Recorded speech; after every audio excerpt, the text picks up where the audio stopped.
And welcome to the ACC Championship post-game show. I'm the coach, Dick Cox, joined by Dustin Pfeiffer and Barry Toney. And we came in here tonight expecting this to be a boring blowout game, but Dustin, to your unsatisfaction, it ended up being a game going right down to the final minute, and fans exciting, ratings up, Coach Toney, but it turned out to be a good championship game. Yeah, well, it was a good championship game. You know, the crowd started off kind of empty a little bit, but I think once the game got going and all the fans got inside, for these two teams, you know, for a Georgia Tech team who didn't expect to be here, it was a pretty good crowd and it was a good atmosphere. We were on the field for the last 5 minutes.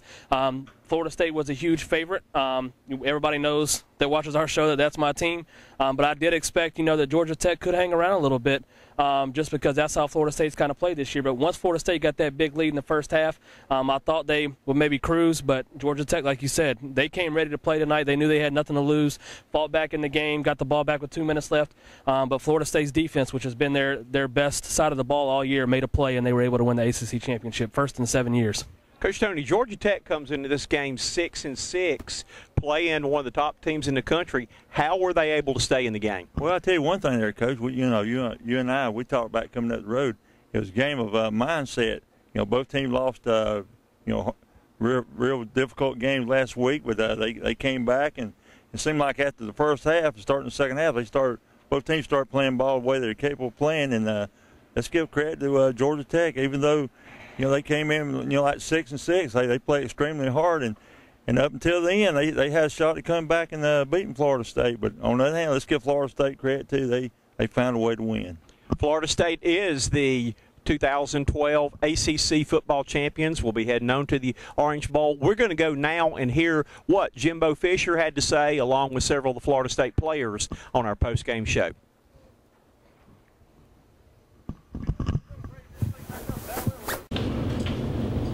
Tevin, the last drive, I guess it was starting your 15, a couple minutes left. It felt like, the game was good to go your way. I'm curious kind of what it was like in the huddle, what your confidence level was, and then the last play, just what you saw and how it unfolded. The last play, we had an option right with the A-back, and I feel like if I'd have made a better throw, put it on his outside, he would have a chance to catch the ball and get up the field.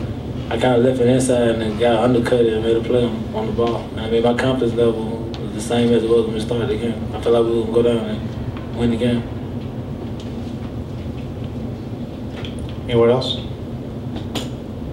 Okay, thank you.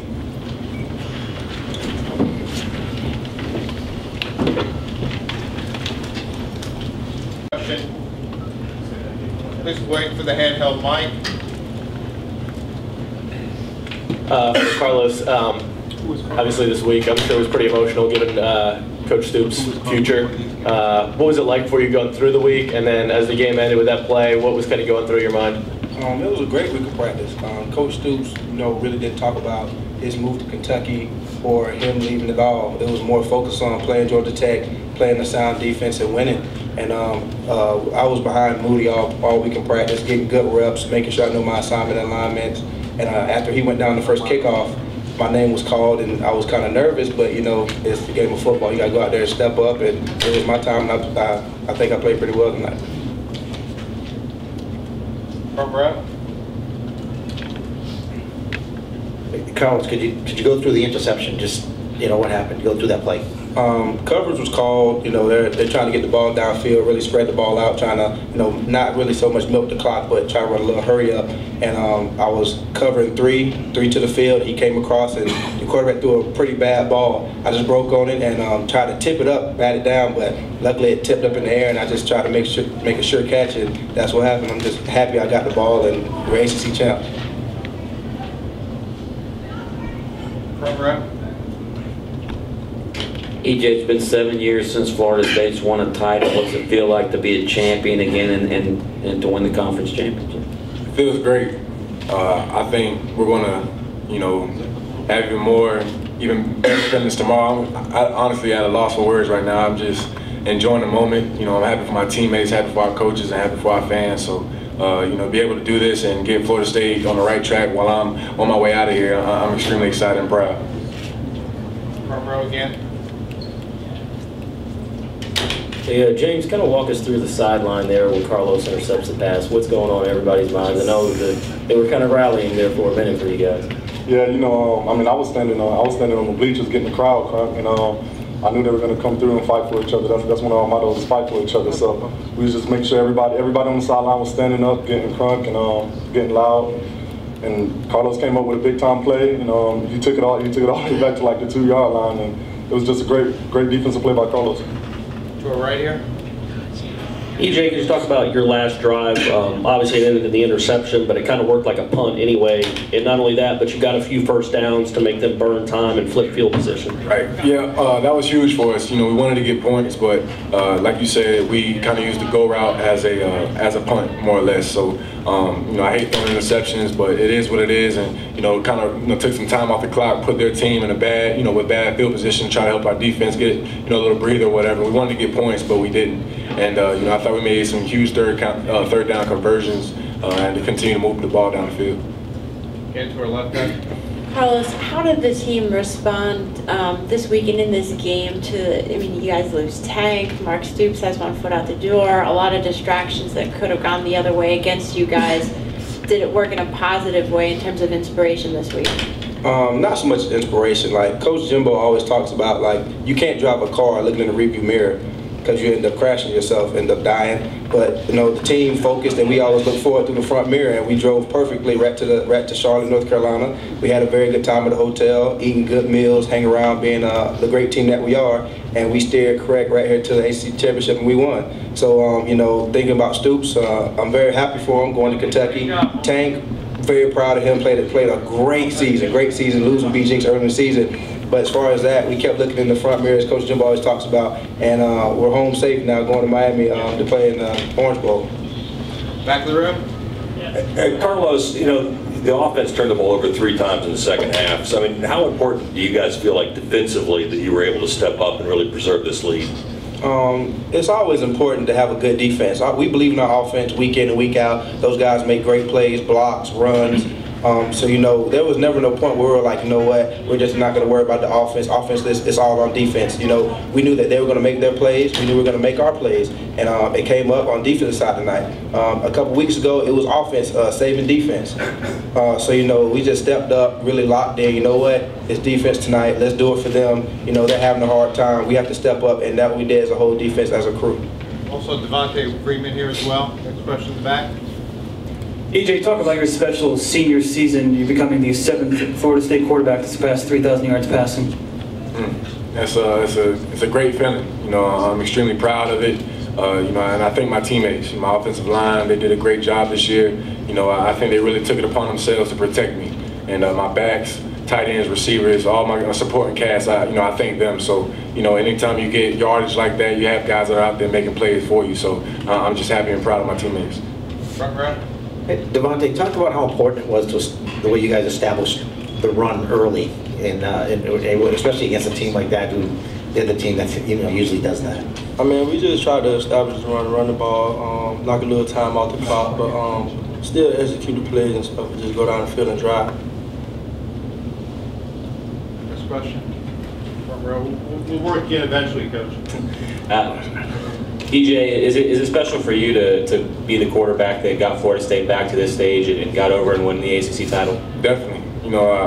I'll be extremely proud of it 10, 15 years from now. I'll be able to say, I helped our team get back to where we needed to be as far as in the BCS conversation, the national championship conversation, and things like that. So, I only see greatness from here on out. We have a lot of great players, a lot of great young players, and, guys understand what it takes to get to this point.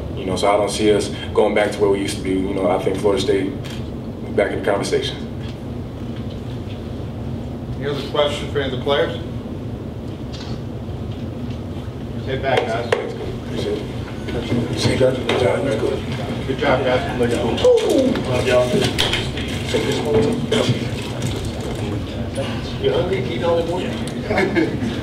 Question for Coach Fisher. Hey, they're right.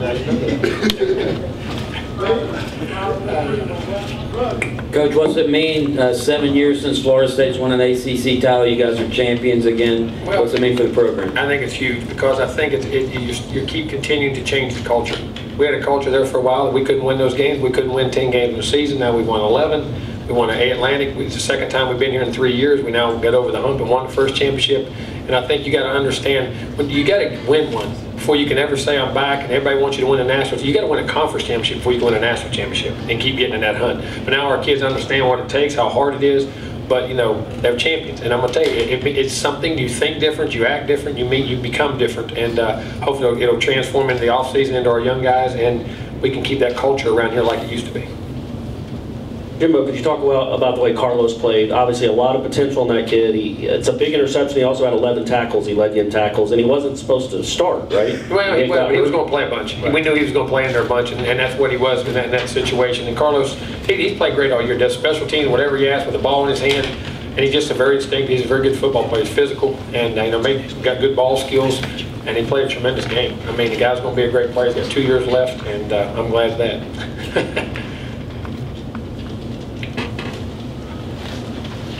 Talk about establishing the run early and kind of control. We wanted to. We felt we really could, and so we could get to play action things going later. But I mean, you couldn't play a better first half than we did offensively. I mean, we scored 3 out of 4 drives. We had the ball, 8 o'clock up, ran the ball, scored 21 points, missed a third in the inches, which is ridiculous. And then the second half come out with self-inflicted things. I thought we played a great first half offensively and a great defensive first half. And the defense continued to play well in the second half.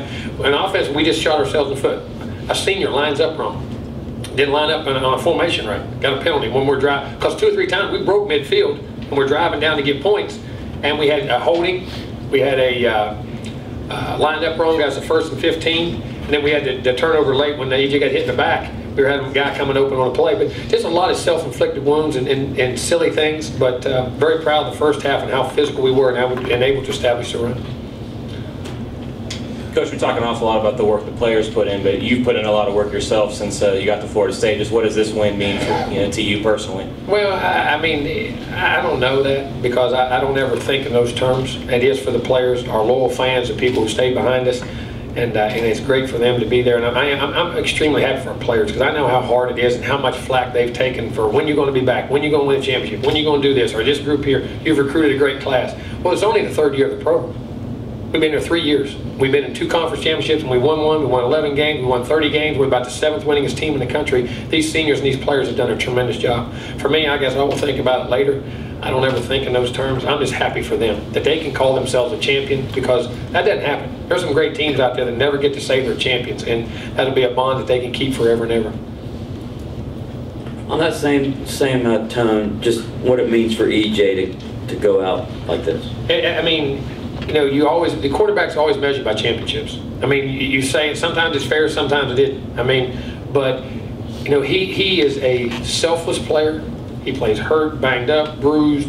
He's the epitome of what you want in a student athlete, the guy leading your team, and he takes the good, the bad, but he's a champion, and that's what he is. He's a warrior. He's a competitor, and you know, he's going to be remembered hopefully as the quarterback who started the run for Florida State to start coming back. All right.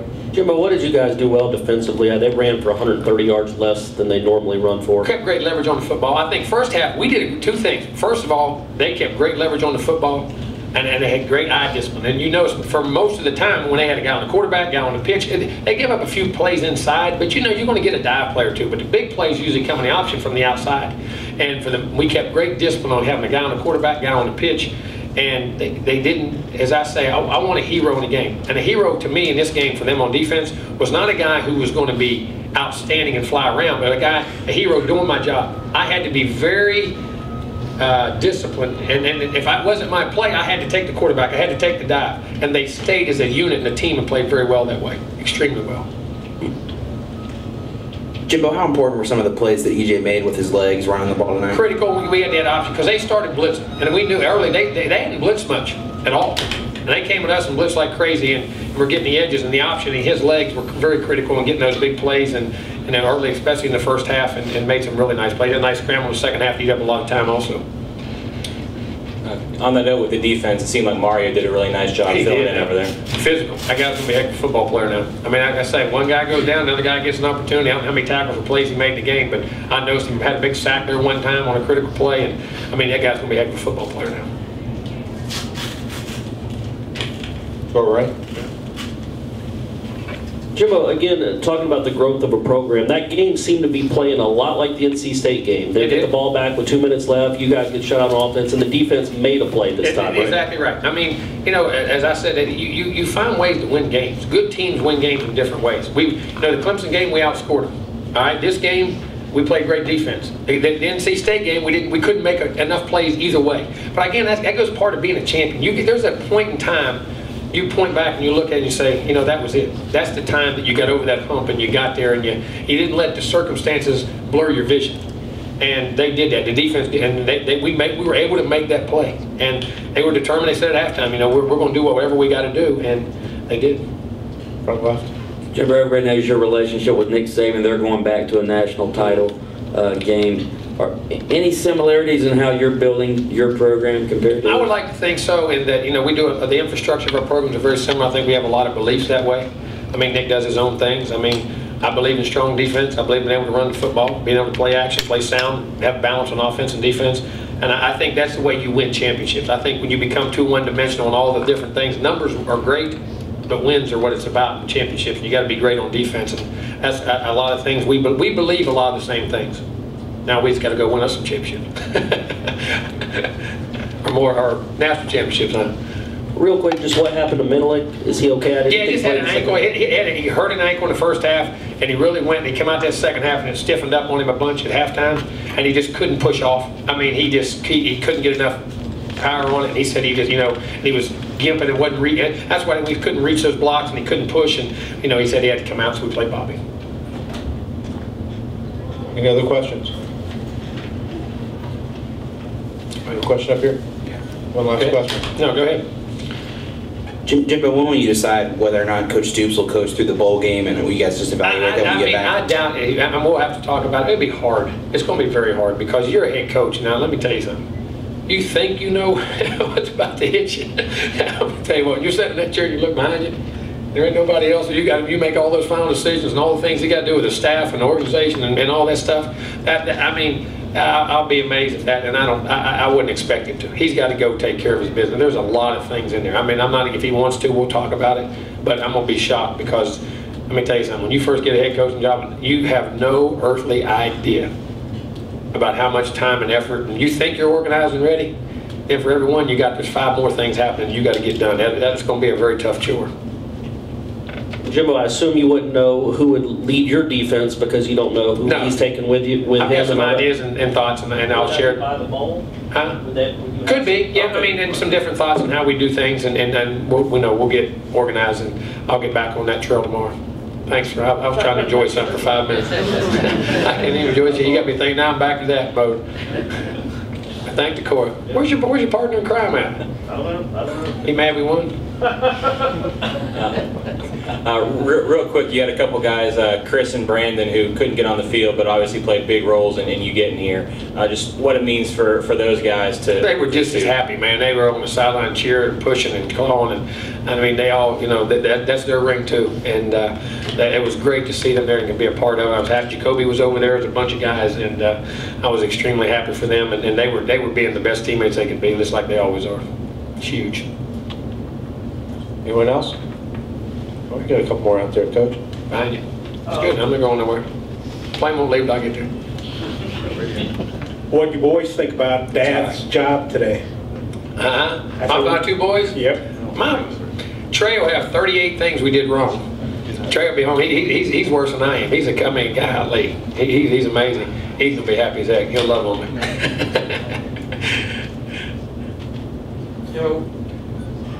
What do you mean early in your speech and that where you said when you're a champion you act different, you think different? You understand what it takes to get there. No, it's not an arrogance, but it's a confidence. And you understand the process of how you get there. And once you've crossed that threshold, there's a different feeling about you. And sometimes you can see things differently. I mean, it's like getting in a fraternity, that other people have. And there's a lot of people who've been champions, but I think it is a program and an organization and the culture around you about excellence. And I'm not talking about just playing. I'm talking about how you act as a person, how you carry yourself, how you represent our school, how you act as a student. And that these guys are, we graduated the last 2 classes 84 and 92%. We have 11 graduates on our team out there right now that played in that game, guys already with degrees. We won games because of character. We have great players, but I mean, but once you're a champion, there's a responsibility to me of how you got to act and represent yourself and think, and I think it's huge, and I think once you get there, you understand that. That's it. Thanks, Coach. Thank you. And welcome back to the ACC Championship post-game show here. I'm the coach, Dick Cox, joined by Dustin Pfeiffer and Barry Toney. Florida State, first time 7 years, gets the job done, but it was not without a battle tonight, though, that give Georgia Tech credit. A team 6-6 came in, battled hard tonight, had the final possession.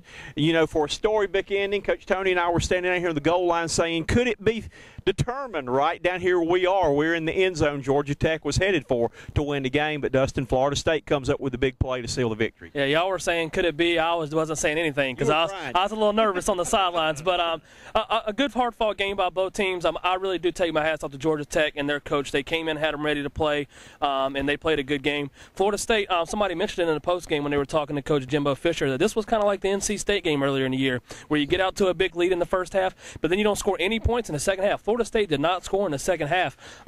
And NC State was able to win that game earlier on in the year on the last drive, but this time the defense makes a play on the final drive when the other team has the ball. So even though Florida State played probably a terrible second half, as they said, their defense made a play when they needed to, and that didn't happen earlier in the year, so that does show growth. So you got to get some credit there as well. And like you said, first time in 7 years. It's been a kind of a rocky year for Florida State, but 11 wins, which they haven't done in a long time. So they are building something, and like you said, ACC champions. And, Coach Toney, I know that Florida State is used to playing really tough defense, one of the top defenses in the country, though Georgia Tech's used to putting up a lot of offense. But against Florida State, they still were able to come up with over 301 total yards on offense. Hey, you're absolutely right there, Coach. And if you look at how they got that yardage, how they get it, not necessarily run, but Georgia Tech, they started throwing that football pretty good. And I look for maybe next year, you know, with some of those returning Yellow Jacks they have, Coach Johnson, he might be airing that thing out more than just running that football, because they look good throwing that thing up for grabs. Yeah. I got to say real quick, Coach Toney makes a great point because we saw, if you look at the stats at the end of the game, Florida State outrushed Georgia Tech. When do you ever see Georgia Tech get outrushed by another team? But you got to be impressed with their quarterback, Tevin Washington. You said it. When he dropped back to pass, he made some nice throws, and he kept them in the game with his arm more than his legs. So got to give some credit there. I don't know if Paul Johnson will change his style. He's done this for a long time in the triple option. But if Tevin Washington, I'm not sure what year he is, but if he is coming back, you saw some of his arm tonight. Maybe you do throw some more wrinkles in there in the passing game. And again, the stats won't knock your socks off. I think he may have been 4 out of 14 and all, but he had guys that were open down the field, threw some good balls, had some balls dropped and all, though. But, you know, made a good showing, and when they needed a big pass, he was able to throw it. One thing that was kind of sad tonight, though, was, and again, when you look at the matchup, you've got a team nationally ranked. You expect it to be a blowout. You've got a team coming in 6-6 that has already petitioned to go to a bowl, as they were expecting to be 6-7 after the game right here, and got that, though.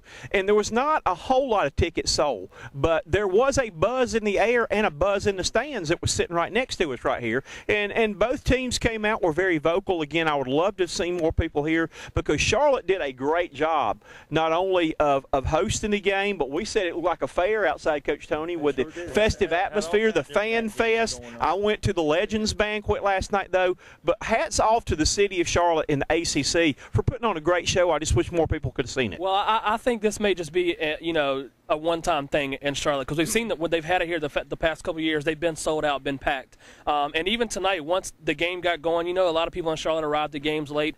It filled in more than we thought because it was pretty empty at the start of the game, but it did fill in pretty good. We came down on the field for the last 5 minutes, and it was very loud in here on the field. And I do think, you know, there's a couple of reasons that this may have happened tonight. One, like you talked about, you got a 6-6, 500 team playing in the championship.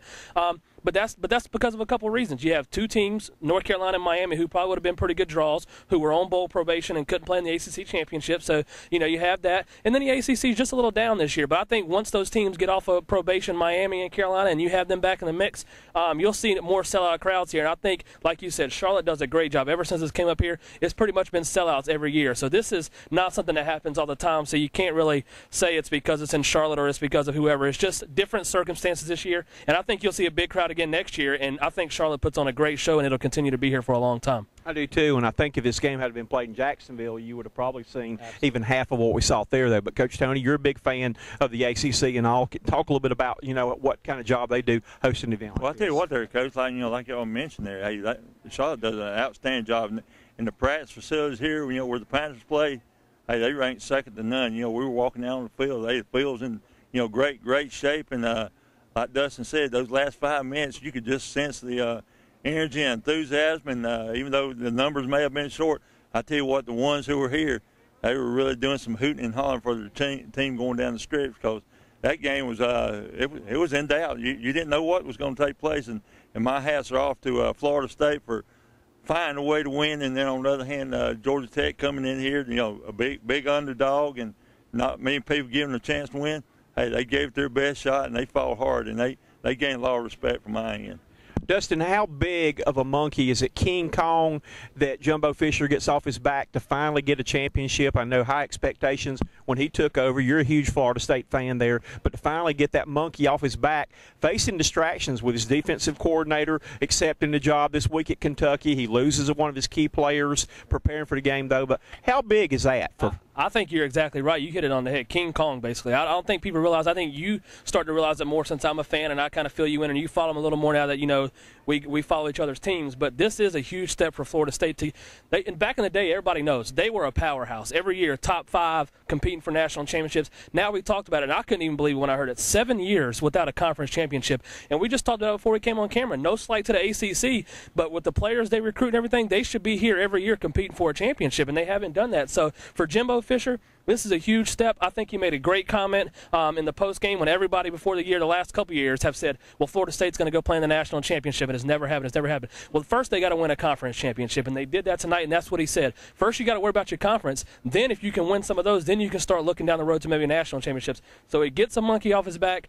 He's still got a bunch of young players. He loses a fifth-year senior, but we've got a backup quarterback in Clint Trickett who will play next year. You saw him last year in Clemson. He played a pretty good game when EJ was out. So a bunch of young players on defense as well. Darby, one of the young guys who won Rookie of the Year on defense for the ACC, makes a big interception to seal the game and had 11 tackles. So they're building something here. They got a lot of young guys, but you're right. Huge step for Jimbo Fisher, and especially like you said, when he's losing his defensive coordinator, Mark Stoops, to Kentucky. He said after the game he probably won't coach in the bowl game because he's got a lot of stuff going on, but good way to send him off and a good way for Jimbo to still have his team focused to come win a conference title. Coach Tony, on the other hand, let's talk about Paul Johnson. This is a guy who had a young team this year. Defensively, were not very good. They had to fire their defensive coordinator. But for them to keep it together through adverse circumstances, they lost a couple of tough home games to smaller schools this year, though. But what the job he did as far as keeping them focused to get them in this game. I'll tell you what there, Coach. I think he ended up doing an outstanding job as well as those players, because the players, they certainly didn't quit on them. If you take away a couple of those overtime losses, hey, their record will be a whole lot better, what it was coming in this game. And like the quarterback said, they didn't give up on themselves. They kept believing, and you saw what happened tonight. Hey, even to the bitter end, they were right in the hunt, and they never gave up. And like I said, by them playing, they can really build off a game like this. They may be going to another bowl game, and if not, though, they can certainly use this as a building block for next year. And I'll even say that real quick to Paul Johnson. You got to give him credit. A lot of people, I've even heard some Georgia Tech fans, some people don't like the offense he runs. It's kind of boring. They don't get the excitement that they want out of the fans. And he had a struggle this year where maybe they wanted to get rid of him because they were losing to Middle Tennessee State at home, BYU. But to see how hard his players played for him tonight in a game where they were 2 touchdown underdogs, that really impressed me and gave me a lot of respect for Paul Johnson, to know that his players still want to be there for him. And like you said, their defense is young, a little rough, so I think they can still build for something in the future. And the thing is, there's a lot of coaches that like to get rid of him too, because they do not like having to play that offense of Georgia Tech, preparing 1 week, and I think it's a great offense. He does a good job with it. No matter what. All right, let's stop and think for a minute, Dustin. This is kind of special for us because we had a chance to kick off the ACC season this year. We were in Greensboro for ACC Media Days up there. We had a chance. Coach Fisher was on our show live with us up there. It was a lot of fun to be from the start to finish with this thing, to have started with them when everybody's excited. Coach Tony, you know what that's like when we're in Birmingham doing that, where everybody feels like they can win a championship. But we got to come down to see the 2 teams who won the championship tonight, played for it and whatever. But it's been a fun season from start to finish in the ACC. Yeah, and they're even turning the lights out on it. You can see back here. Over. But, hey, I think you make a great point, Coach. We as from Cox Sports Broadcasting side, we cover SEC, ACC. We try to bring it all to you. But, I mean, honestly, in years past, we really really focused on Clemson and teams like that in football, but this year's from start to finish with the ACC football kickoff all the way to the ACC Championship. I feel like we brought you great coverage of not just the local teams when it comes to Clemson in the ACC, but everybody. And I feel like we interviewed all the coaches, all the players down there, and it's really great building a relationship with the ACC like that. And I expect our coverage only to grow and to keep building that relationship. And when they put on good shows like this, even though it maybe wasn't the game they were expecting, they still put on a good show for their fans. And, you know, the ACC's had some ups and downs, but they're still a Class Act conference, and they're trying to build for the future, adding Louisville and stuff like that. So I look forward to continuing our coverage with this conference. It's been fun this year. Coach Tony, it was fun for us tonight because we didn't have a dog in the fight. We knew he was squirming over here, and he was ready. I thought we were going to have to refilm Rudy that he wanted to go in and play against Georgia Tech on the last series, though. But it was fun for us to come tonight because both these teams that we were pulling for a good game there tonight, and we got to see that. Hey, you better believe we ended up getting our money's worth here with Coach.